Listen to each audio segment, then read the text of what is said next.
Hey guys, welcome back to GamesDusk. Your boy's back with another awesome video, and this time we're diving deep into the story of the fantastic game Mafia 1. I'm going to spill all the beans for you from start to finish, but first, a quick heads up before we jump into the story. The original Mafia 1 game, released back in 2002, had way lower graphics than we're seeing now. This version I'm talking about is actually a remake of the original, but don't worry, the story's the same, a carbon copy if you will. Before anything else, please smash that subscribe button, and if you dig the video, hit that like button.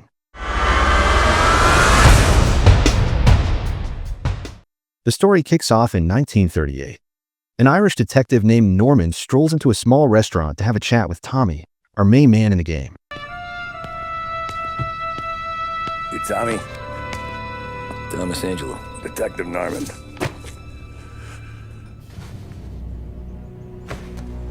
You alone?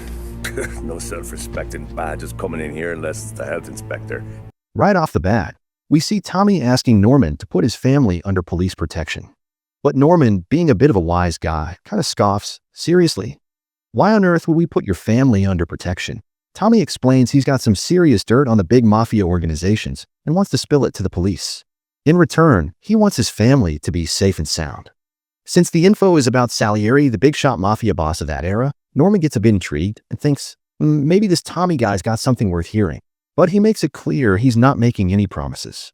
He tells Tommy, tell me your story. Let's see if it's even worth putting your family in a police-safe house. Tommy agrees and starts telling his tale. Right from the very first day, he got tangled up with a mafia. The game then flashes back.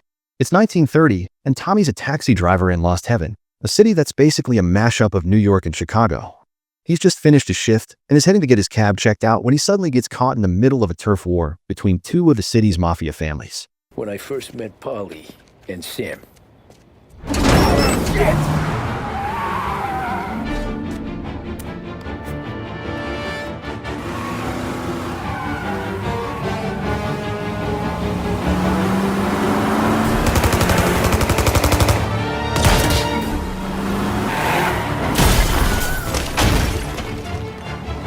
Son of a bitch! Watch out!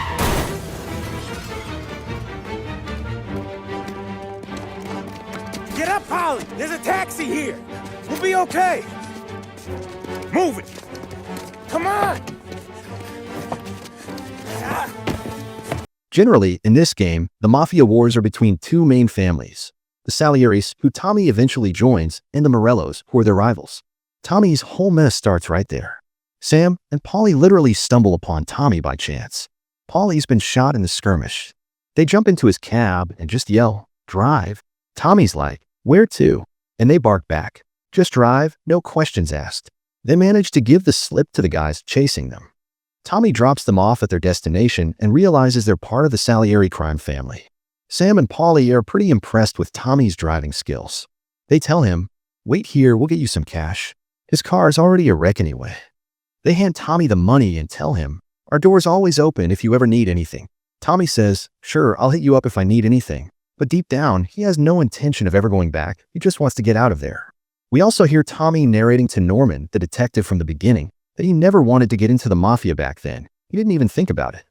Tommy tells Norman, it's better to be poor and alive than rich and dead. The next day, Tommy's back at work. He pulls over to grab a coffee and a quick break near the Salieri hangout. Suddenly, two guys jump him. Whoa, Jesus! Hey, how you doing, pal? You remember me? Yeah? These two are members of the Morello crime family, the same guys he ran from the night before. Tommy realizes he's outmatched and tries to make a run for it. He heads straight for the spot where he dropped off Sam and Polly and asks them for help. Sam and Polly step in, help him out, and scare those two guys off. Dino, Lou. You got business with the Don? Nah, we just trying to talk to that cabbie over there, that's all. That right. Yeah. Well, this here's the Don's favorite driver. So anything you gotta say to him, you can say to me. Is that right? Well, I'll tell you something, pal, we ain't leaving empty-handed, that's for sure. Well, then maybe you ain't leaving at all.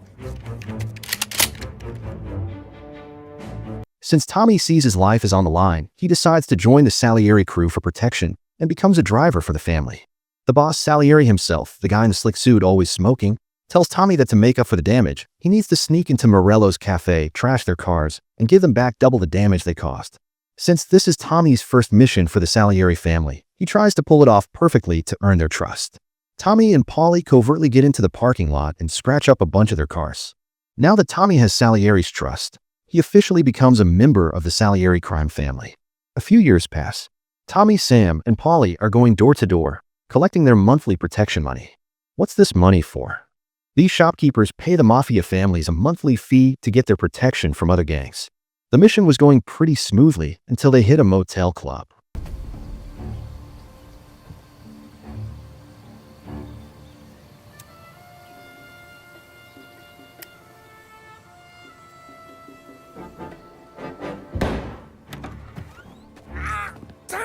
Sam and Paulie go inside, but a fight breaks out and Paulie comes out shot.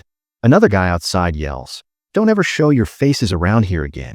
But Sam's still inside, and they're trying to take him hostage and interrogate him. Tommy drags Paulie away from the scene and goes back to save Sam. These guys were the Morello family members who were trying to take over the motel's protection. Tommy take down everyone inside, and find Sam. You try to get him out of the motel, but You're tough as nails.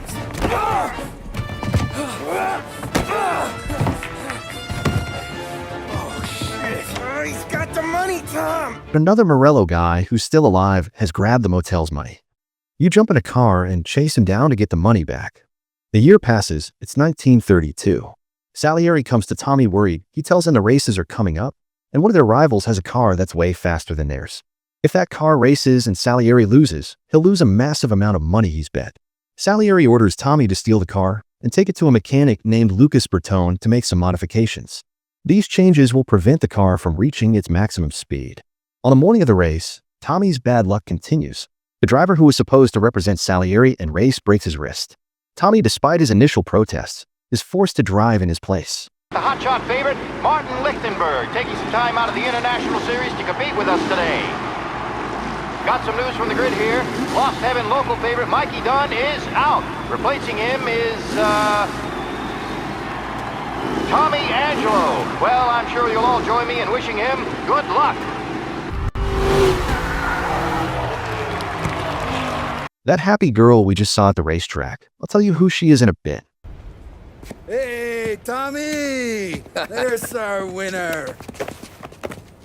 A few nights later, while Tommy's having a beer, Luigi, the bartender at Salieri's cafe, asks him to look after his daughter, Sarah. Sarah is the same girl we saw at the racetrack. Sarah is harassed by thugs on her way home every night. Luigi advises Tommy to walk with Sarah so the thugs don't think she's alone, but he emphasizes that Tommy shouldn't say it was his idea. Tommy happily jumps at the chance and walks with Sarah. Make sure nobody bother you. Fine. If it'll make you feel better, Pop. Hey. I'll see you tomorrow. Let me get my coat. I'll wait for you outside. Along the way, they run into the same thugs. Tommy, seeing the harassment, gets into a fight with the thugs. The fight escalates and Tommy gets injured. Sarah, seeing Tommy bleeding, takes him home to patch him up. At home, Sarah selflessly bandages Tommy's wounds, and Tommy has some booze to ease the pain. And it heats out.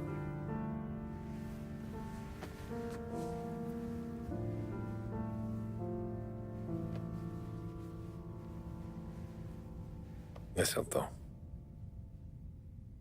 The next day, Tommy tells Salieri what happened. Salieri, furious about the incident, decides to teach the thugs a lesson to maintain his reputation. Salieri sends Paulie with Tommy to rough up the thugs, but he emphasizes that they shouldn't kill them or go overboard. Tommy and Paulie get into it with the thugs, beating them up, but during the fight, things don't go as planned, and the thugs use firearms, which forces Tommy and Paulie to use their guns too. But towards the end of the fight, 3 of the thugs run off, and Tommy and Paulie go after them to catch them and stop them from escaping. After a frantic chase, the 3 guys crash, and Tommy and Paulie manage to apprehend them. It turns out one of the guys is the city councilman's son, which causes a lot of trouble for the Salieri crew. Initially, Tommy hesitates to shoot, but Paulie urges him to kill them, and as a result, Paulie himself shoots 2 of them, but he runs out of bullets for the 3rd one. Please, I don't want to fucking die, man.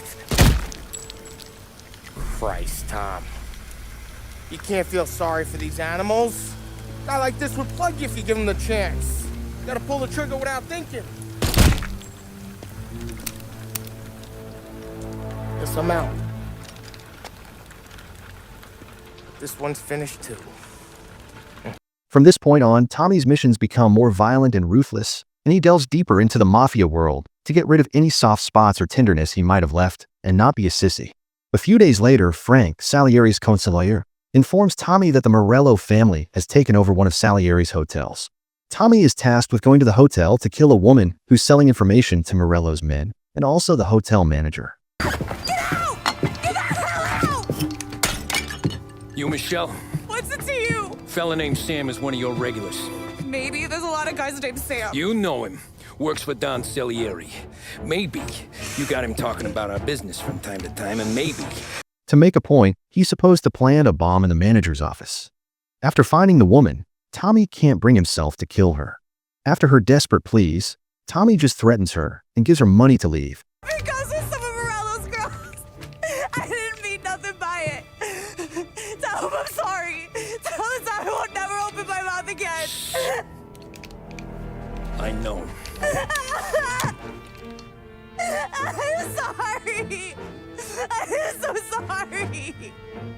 You scared then? Good. Don't you ever forget how it feels to be this scared. To know you're just one twitch away from a hole in the ground. Because if you ever show your face in this town again, they're gonna find you with 2 in the head. Do you understand? Then he quickly goes back downstairs and kills the hotel manager and other men. He heads to the manager's office to plant the bomb. With great difficulty, he plants the bomb near the window, but then he hears police sirens. The police have surrounded the hotel. On one hand, the bomb he planted is about to explode, and he needs to get out of the building as fast as possible. Tommy heads to the window and sees that the height is significant, and he's a bit scared to jump, but just as he decides to jump, the bomb explodes, and Tommy is thrown onto the rooftop of the adjacent building and survives.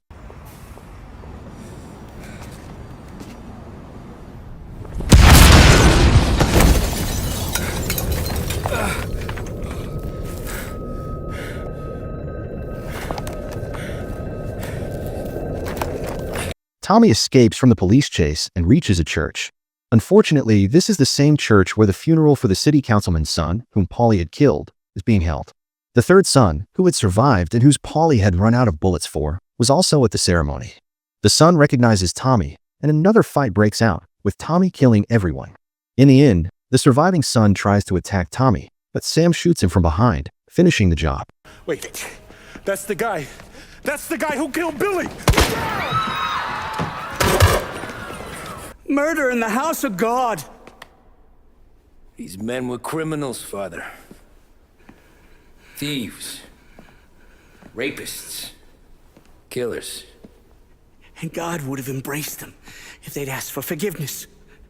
Now, which one of these men might have sought redemption by working with the poor? Which one might have saved just one life? None of us, Father.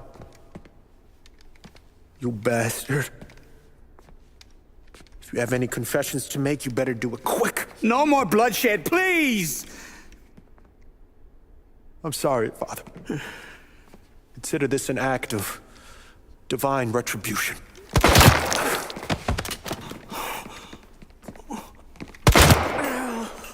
Sometime later, Tommy, Paulie, and 2 other Salieri men go to a farm to load contraband shipments. Sam was supposed to arrive earlier, but when Tommy and Paulie get there, they don't see him. They search around a bit and realize that Morello's men have attacked Sam and the others. A fight breaks out, and Tommy and Paulie kill Morello's men and find a police badge, realizing that the police are also collaborating with Morello. You're cops, Tommy. Well, how would I know? They didn't show a badge. God, they didn't say anything. They must be in Morello's pocket. Tommy and Paulie go looking for Sam and find him wounded. After a struggle with the police and Morello's men, they manage to take Sam to a doctor. Christ, that's a lot of blood. Can you walk? No, I don't think so. Okay, just hang on. I'll go get the truck, then we'll take you to the doctor. Hey, you're gonna make it, Sam. Tommy. Stay here with him. I'll be back. I'll be back in a flash. A few days later, Salieri summons Tommy and tells him that Frank, his advisor and right-hand man, has betrayed him and is cooperating with the police. Salieri wants Tommy to kill Frank because he possesses sensitive information. Tommy quickly finds Frank and chases him to the airport. Frank intends to escape to Europe. After a big shootout with police forces, Tommy finally catches up to Frank.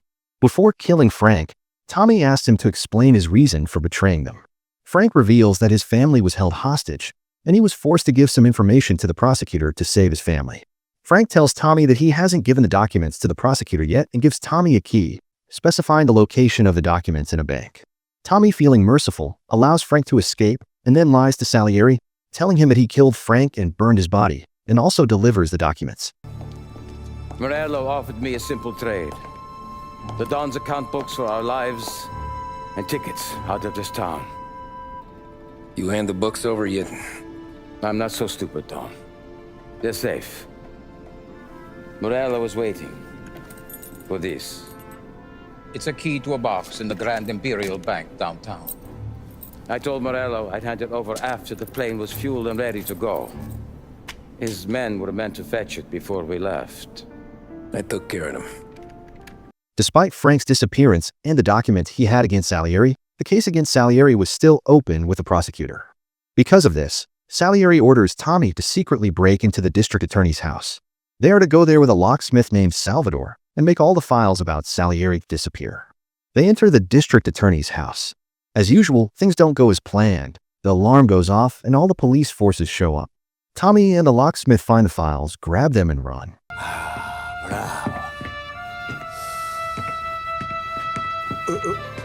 Scusa. Sure. Show me what you can do.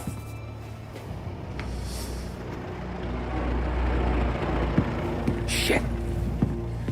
Be quick, Salvatore. Sometime after these events, Salieri tells Tommy, "I don't have a driver today," and they go to a restaurant to eat. While they are sitting and eating in complete peace, Morello's men suddenly show up and spray the restaurant with bullets. Tommy protects his boss, and almost everyone in the restaurant is killed except Tommy and Salieri. Tommy goes outside and kills all of Morello's men.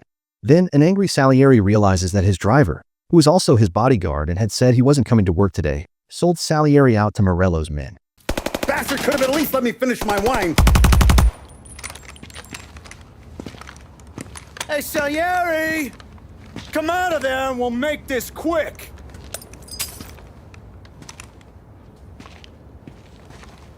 Smoke him out, Joe.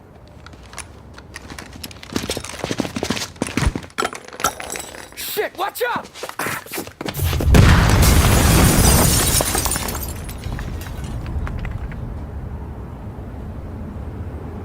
They quickly go to the driver's house, beat him badly, and kill him.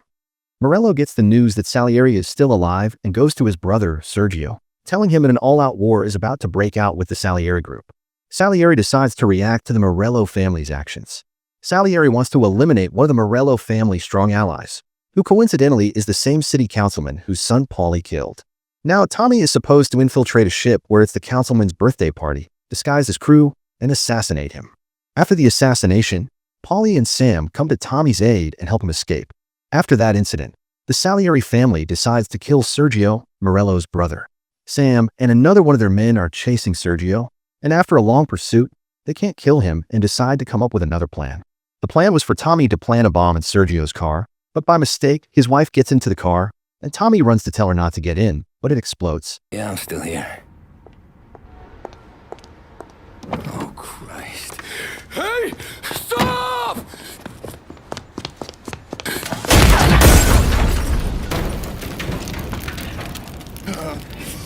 Once again, they try to go after Sergio with guns and finish the job themselves. But since Sergio is incredibly lucky, he survives again and escapes. Since they won't give up, they chase him, killing many of Morello's men, and corner Sergio at the train station. Tommy shoots him, but he runs out of bullets. Sergio, very happy, says, "You'll never kill me." Tommy, getting pissed off, lights his lighter and blows Sergio up. Since two of Morello's strong allies are dead, it's time for Morello himself to go down. Salieri finds out Morello has gone to the theater and orders Sam, Paulie, and Tommy to go kill him. But they arrive late, and Morello escapes, but they chase him. The game has two different endings. If you manage to catch Morello's car and shoot his driver, his car explodes, and the game ends. The second ending, of course, also results in Morello's death, but the way he dies is different. Tommy, Sam, and Paulie chase Morello all the way to the airport, but Morello gets on his private plane, and you have to shoot the plane's engine. The plane catches fire and crashes, and they go to the crash site and see Morello suffering and still alive. They then riddle him with bullets, leaving him full of holes. Jesus Christ.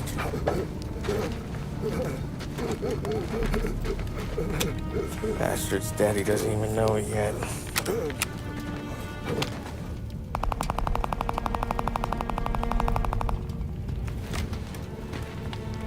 He knows it now.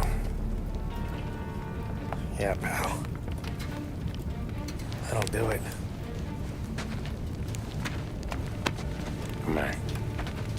After Morello is killed, Salieri takes over all parts of the city. But Salieri is not the kind of guy who's going to sit quiet and not want anything else. In 1938, some corrupt politicians in the city butt heads with Salieri and they provoke him. Salieri sends Tommy to an abandoned prison to assassinate the guy. The assassination is successful. Tommy faces some problems on the way, but as always, Tommy gets away clean. Since Salieri no longer has any rivals, he decides to start selling expensive cigars. A shipment arrives in the city with these cigars. He tells Sam, Paulie, and Tommy to sneakily steal the cigars and bring them to him. They're surprised, but do it. On the way to the operation, Paulie tells Sam and Tommy that he needs their help to rob a bank. He knows a bank with few guards and officers, making it easy to rob and pocket some cash. Sam and Tommy object because it's against Salieri's rules. Salieri's rules dictate that you shouldn't do independent jobs, and doing so without paying him a cut and getting his permission is considered betrayal. After successfully stealing the cigars, Sam, Paulie, and Tommy decide to open one of the boxes and take a few cigars for themselves. When they open the box, they find other items hidden under the cigars. It turns out Salieri was after drugs. As they're just standing there, dumbfounded, wondering what to do, Salieri arrives. Tommy tells him he'll bring the items in boxes for him, but Salieri says, "No need to trouble yourself, I'll have my men bring them." After this incident, Tommy gets fed up with Salieri and tells Paulie. The bank. Yeah. I don't care what Sam says. I'm getting that score.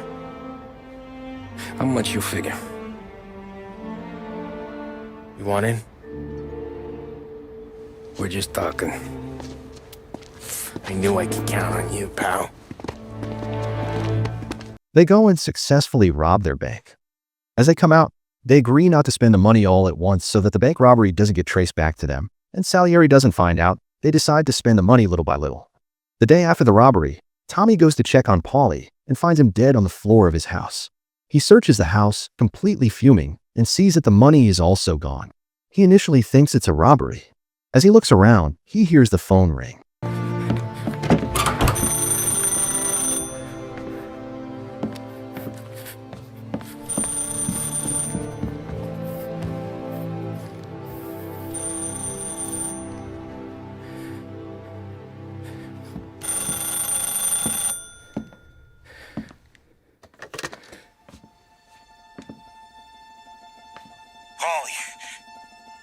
Sam, it's me. It's Tom. Where's Paulie? He's dead. I'm looking at him slumped over in a hallway, torn a fucking skull. Oh, God. I was calling to warn him. About what? Jesus Christ. I owe you fellas my life 3 times over. Warn him about what, Sam? Salieri. He found out about the bank job. You're in deep shit, Tom. You gotta disappear. Okay. Okay. I just need some cash to get me and the girls out of town. Can you swing that? Sure. Anything, pal. You want me to come to Paulie's? No, I can't stay here. Meet me at the city gallery. Yeah, okay. Keep your head down, Tom. Tommy enters the city museum. Tommy is suddenly surrounded by Salieri's men.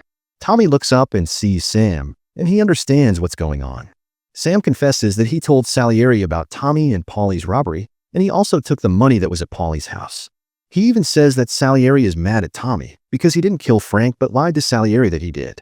That's why he's ordered Tommy's death, and Sam leaves. There you go again. Making me choose between my friends and the family. This is what you were looking for, Polly's. Here's your cut. It's more than you deserve. Sam. You killed him. You killed Polly. No. Polly got himself killed. And you seem real tore up about it. I'm just in a good mood. Things are right between me and the Don. I'm moving up, and I just found this big bag of money. Tommy kills all of Salieri's men and goes after Sam. After wounding Sam, Tommy goes to him and asks how he found out about Frank not being killed. Sam explains that he saw the girl Tommy didn't kill at the hotel. Sam saw the girl, and then they started suspecting that Tommy might not have killed Frank either. Salieri sent his men to Europe, and they ended up killing Frank there. Here, Sam finally confirms that Frank is dead. Tommy, furious, kills Sam. Christ.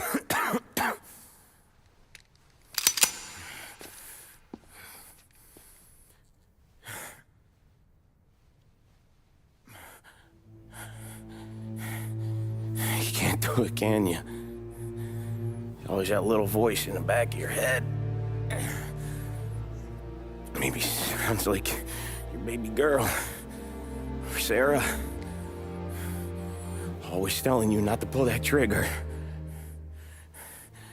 And you can't make up your mind. It's getting easier every time you open your fucking mouth. We sure had some laughs, right? Remember that time? Me, you, and Polly.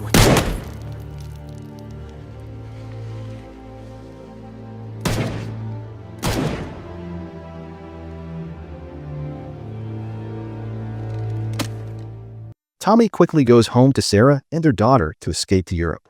Since he remembers that Frank also went to Europe and Salieri's men killed him there, he realizes that nowhere is safe for him. The story then circles back to Tommy talking to Detective Norman, asking for his family to be protected by the police so they can testify against Salieri in court. We fast forward to 1951, where we see Tommy's daughter getting married. Tommy, now an old man, is giving a speech to the guests. In a flashback, we realize that Tommy testified against Salieri in court.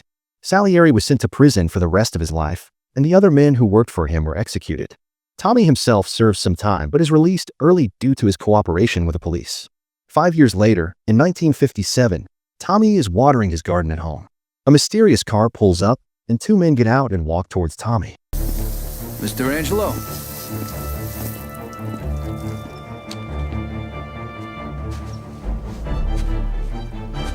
Yes.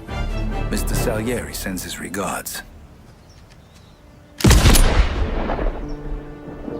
Tommy!